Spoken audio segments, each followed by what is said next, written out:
ลืมมันกระชับสบายกูเดี๋ยวสุดต้นกระชับโดนอาดาไว้ลงเป็ดทางเด็กกระชับจะเดินมาจากนี่กระชับ50เกินได้งามมั้ยมันหรอเต่าเปลืองไปสร้าง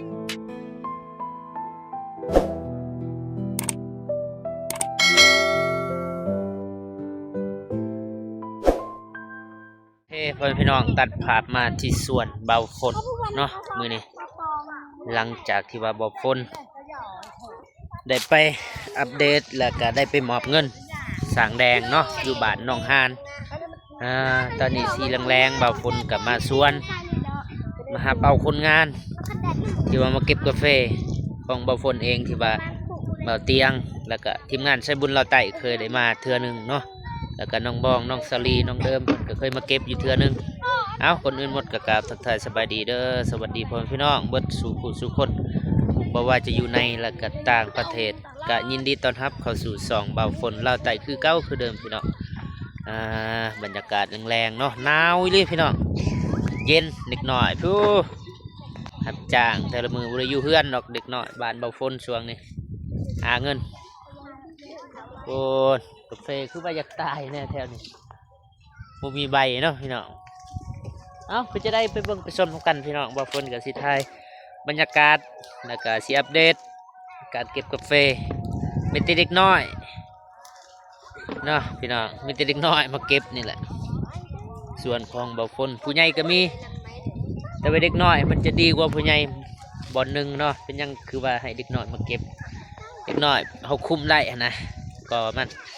เด็กน้อยเขาเว้าได้นะว่าเก็บในนี้นั่นเขาก็ญาติเขาเสือฟังแต่ว่าผู้ใหญ่บางคนเขาแบบอยากได้ลายนะเขาหูดเลยบ่สนว่ากาแฟสิเป็นอะไรกาแฟบ่ญาติว่ากาแฟสิตายยังนะแบบผู้ใหญ่ในนั้นเด็กน้อยเขาจะญาติก็เลยเสือฟังนะพี่น้องเอาไปจะได้กับไปเบิ่งไปชมไอ้พี่น้องมีเต็มกรรมกรเด็กเนาะมือนี่บ่แม่นแต่มือนี่ดอกแต่มือทมิดเลยเบาฝนก็มีแต่เด็กน้อยนี่มาเก็บแต่ละมือละ300เพิ่นได้400 บาทประมาณนี้แหละสองไอ้น้องบ่พระเจ้าบ่จะบ่สภาวะเก็บกกเดียวกันเนาะปกติคันว่าคนอื่นบ่ได้เก็บดอกกกเดียวกันไอ้น้องกันแล้วก็ไล่เงินเข้ากันเลยไล่นำกันเลยนะพี่น้องได้3 สอบแล้วทางนี้ นี่ตัวเฮียนี่เก็บเด้อเสียดายมันยินว่าทางนี้ก็เก็บปะใบฝนก็ขี่รถแล้วก็มาจอดแล้วเอาขึ้นรถเลยติดซิงขึ้นซิงแล้วก็เอาขึ้นรถเริ่มพี่น้องนี่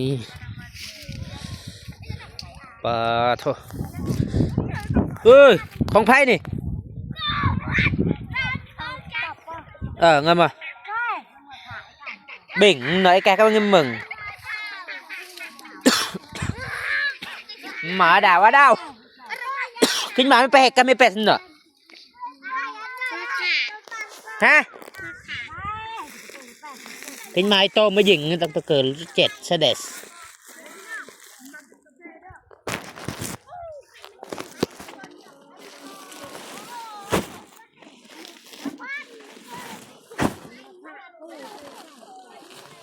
แกก็มึงมาเห็น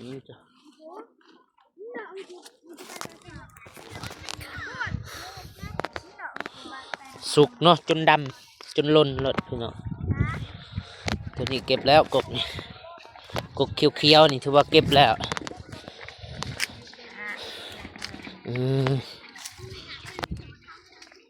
นี่ก็บอกของบอกฝนเนาะพี่น้องแม่นแหละบอกฝนนี่ก็เด็กน้อยคือกันแต่เด็กน้อยนี่แหละนี่พวกนี้เก็บอยากงามปันใดแน่เท่าขี้ดื้อนี่ว้า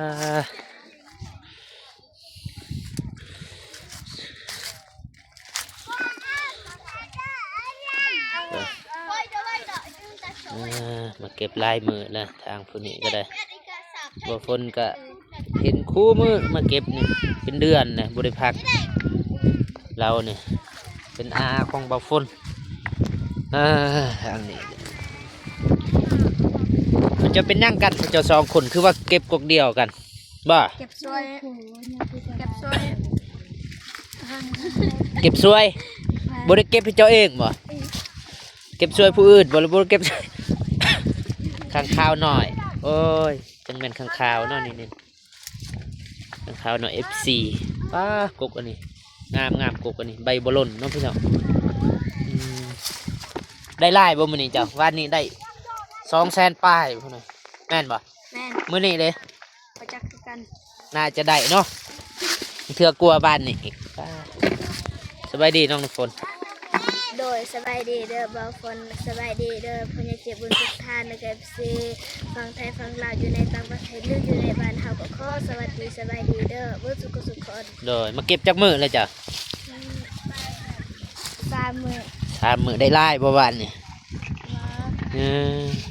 เฮากับแม่ โอ้เก็บน้ำกันกับแม่ โดย พูดแม่น้ำฝนสบายดีเด้อแม่ สบายดี โดย น้องน้ำฝนเนาะก็คือหลายๆคนนี่ก็คือสิเคยเห็นนะน้องน้ำฝนเบาฝนแล้วก็เบาเตียงเพิ่นก็เคยขับไปทายเลยหลายๆเถื่อของไผ่นี่คือบ่เก็บครับ มันหล่นเก็บด้วยจ้ะนี่มันหล่นนี่เบิ่งตินี่กบนี่ผู้นี่หล่นเนาะหน้าตาคือว่าผู้จบผู้งามอยู่ฮักบ่เก็บนี่ ว่าหยอกเนาะ ว่าหยอกแน่ว่าแทะแน่นะ ผู้นี่คือว่าอยากให้ทายบางยานี่ห้องใส่โวกเบิ่งสิไปทายวันนี้ได้จักสอบแล้วจ้ะฮะอ้าวได้สอบเดียว ได้แต่กระสอบนั่นจ้ะนี่บ่โทษสองสอบเลยโฟกัสผู้นี้เนาะเด็กหน่อยสุดในส่วนนี่แหละผู้นี้ที่ว่าหน่อยสุดนี่สบายดีกิ้วเ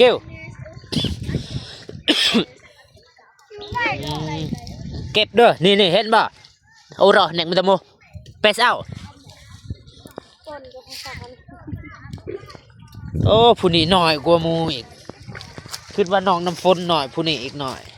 น้องเจ้าบ่สั่งน้องเจ้าบ่โดยที่สบายดีนบสบายดีป้าโถหน้าแตกเบิดเลยหนาวนะพี่น้องนี่เก็บนี่กกนี่เป็ดเด้อเหรอน้ำฝนเป็ดเด้อ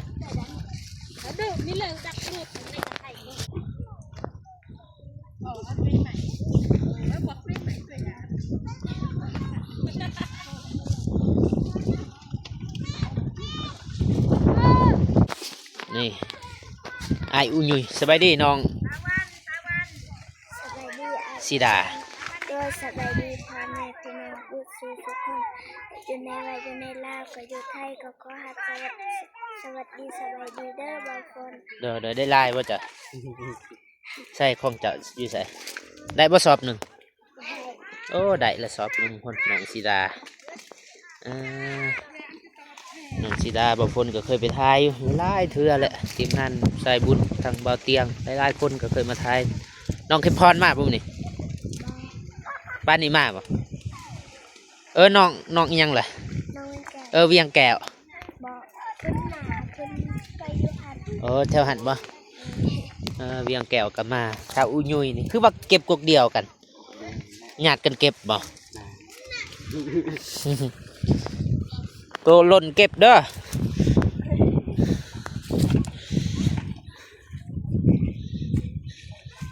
ป้ากกอันนี้กูได้กกแบบสุกแนวนี้มานแล้วไล่ว่าจะ ไล่ ได้บ่ซองสอบ ได้ คือว่าไล่เติบเลยฉันได้ซองสอบมันไล่เติบเลยพี่น้องหน้าเราแถวเราว่าสุกเบิดสุกลายอีก เป้ากกนี่แถวไผ่นี่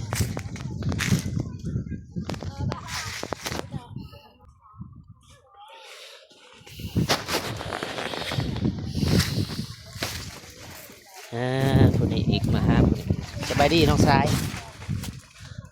สบายดีบ่าวพลสบายดีผู้ใหญ่ใจบุญและสิทุกท่านหรือว่าในลาวและไทยและต่างประเทศก็ขอสวัสดีสบายดีเบิดสุขุสุขคน โดยมากับไผ่จ้ะมากับแม่บุรุษมาผู้เดียวฮะ มากับแม่ มากับแม่ได้ไล่แล้วบ่ เนาะ ได้สอบเดียวได้บ่สอบหนึ่งถือว่าลายเติมนี่กับเฟยกันแมนบัด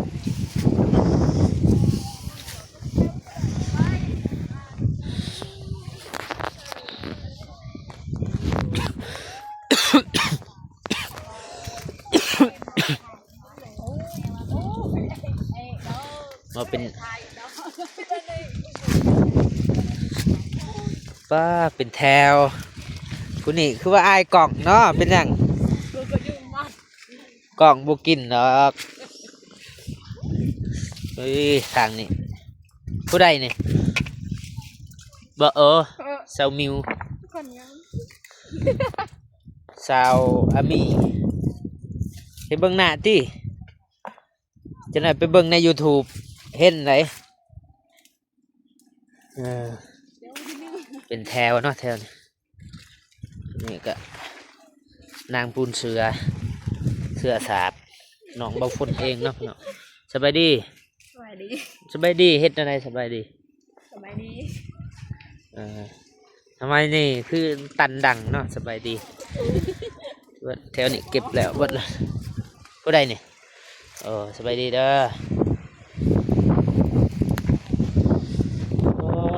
ปูนเนาะสาวน้องฮานนี่แหละ2 คนกกอันนี้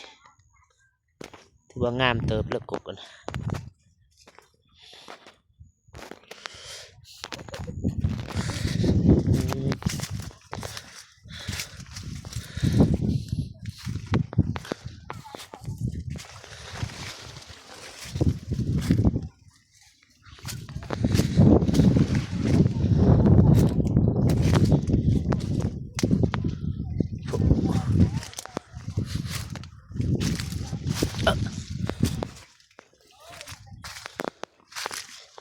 ี่มาเวียงแก้วcái mà cô coi tầm ở nhà xì đá có cái tẩy xì đá như bố nhủ em bỏ lại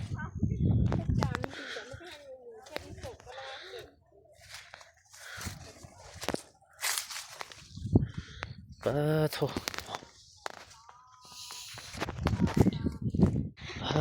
cục này ngàm này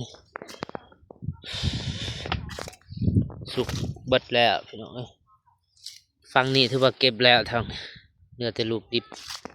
เนื้อแต่หมากดิบแล้วก็มีแต่ท้ายเก็บงวด3พุ่นละพี่น้องผู้นี้จะเข้ากล่องตามเบิ่งอบเนาะเบิดมือเราใส่เสื้ออบ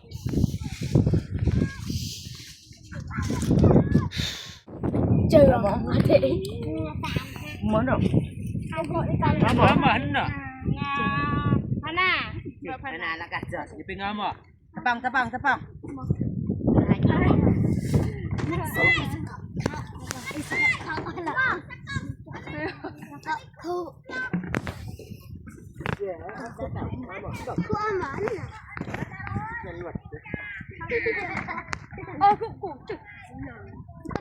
อยน้ำใหญ่จุดตะวันหลวกมากอีแม่กระทุ่มปูไม่ต้องเอ็นไม่ต้องเศร้าไม่ต้องแบบเด็กโอ้ยเดินมามันก็เปิดAda với đúng pet hơn địch cái sao bây giờ đâu ngã chặt đi hạ xếp người ta ngâm hết món nào sang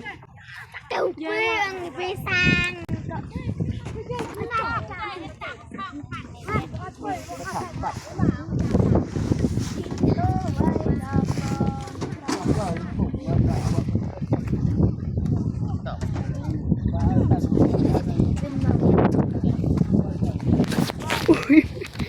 อีกรูป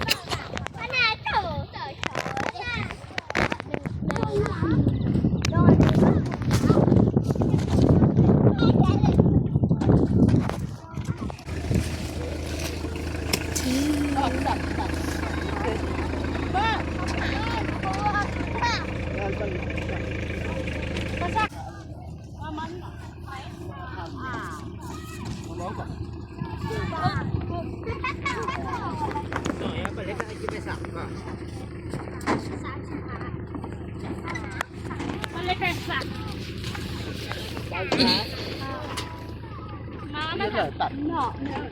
นั่นทำไมเอาไปเก็บหนีมาหรืออะไร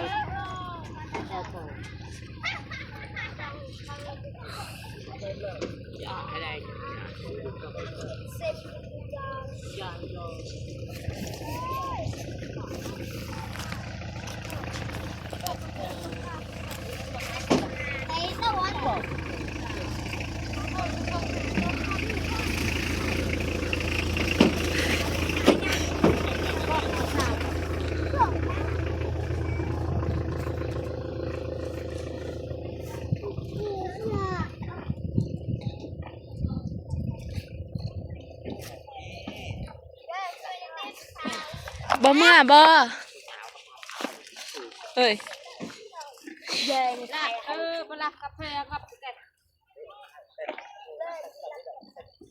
เจอเด้อ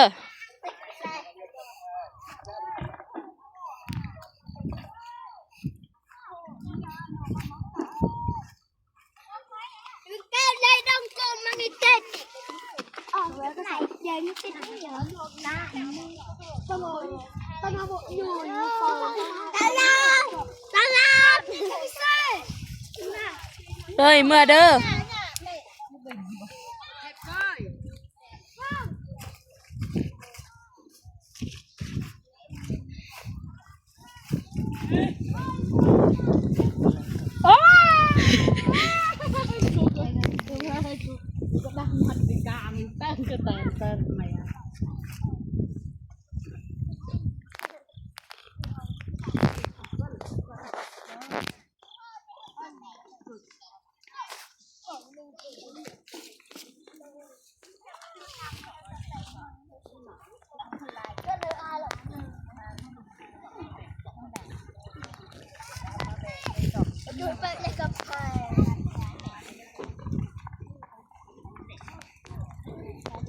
เจอเต้นเลยแต่แบบ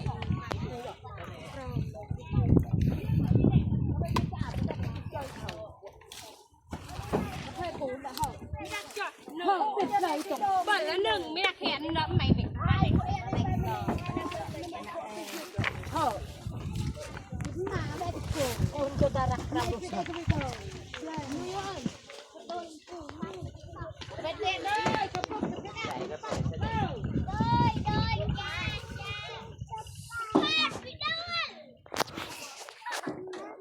ค่ะไปโดนผู้สาวโยนต่อมาไปจับผู้เบาใหม่ก็จับแล้วคุณใหม่ก็ไม่โดน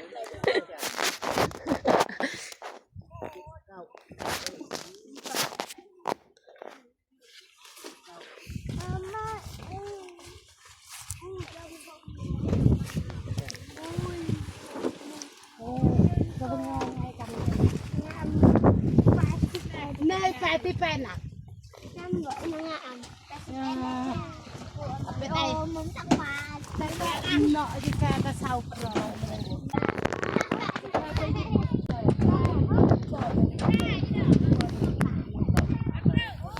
เริ่มมันกระชับสบายเดี๋ยวสุดตัวอีกขับตัว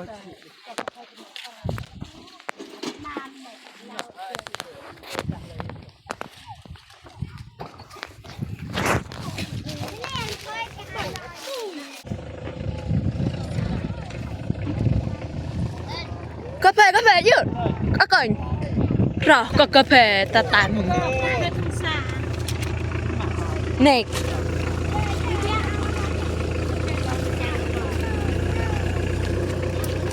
ไว้เลยบรรถ่ายไว้เลยเบ้ก้อนแจ้ง บ้านเลยบ้านเหาะอะไร ก็ได้ก็บ้าน บ้านเลยเหาะ ชาจอกดไปจอแล้วก็แทน ก็เจ้ยอุ้ยอันไหนก็ไม่ต้องมาเธอ ตายยุยเด้ออีซออีตัวนึง เราสักครั้ง ย่ามันเนาะนั่งถ่ายสิพัน ถ่ายเลย ยูจัดแหละ อาจจะก็กันตาถ่าย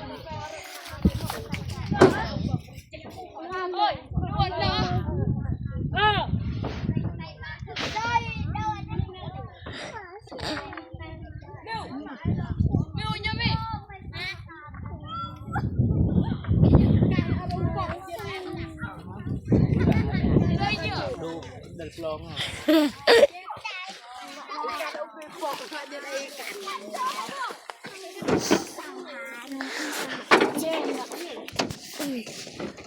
กูก็สั้นสาวเอิญบ้านได้แต่งแจ้งงามมั้มึงเธอด่าแจงกระจายก็เลยเจ้าง่ายแจงกระจายไม่เจอไอ้ฝอนหนำมาบอกไอ้ฝอนนำไอ้ฝอนนี่บอก ไอ้โยกันกะ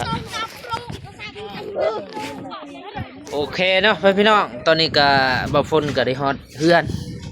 ฮอดชานฮอดเฮือนเอื้อยนี่แหละบอนทีบ่ฝนซีกาแฟหรือว่าอิวกาแฟเนาะพี่น้องนี่แหละเต็มรถปะโถยางแนบจนโอ้ฮอดเฮือนฮอดชานนี่พี่น้องไฟก็อยากเบิดแล้วไฟโทรศัพท์มีแต่ว่าบ่ฝนขอบใจผู้ใหญ่ใจบุญและเก็บสีใจบุญทุกท่านที่เข้ามาเบิ่งมาชมมาติดตามคลิปของบ่าวฝนแต่ต้นจนจบบ่าวฝนก็ขออวยพรให้จงมีแต่ความสุขความเจริญให้หั่งให้มีให้ร่ำให้รวยปรารถนาสิ่งใดขอให้ได้สิ่งนั้นเนาะอายุมันควันยืนเอ้าบ่าวฝนก็บ่ขอเว้าหลายมีแต่ว่าบ่าวฝนก็สิขอจบคลิปเพียงเท่านี้พอๆกันคลิปต่อไปสำหรับคลิปนี้บ่าวฝนขอกับคำว่าสบายดีเด้อบ๊ายบาย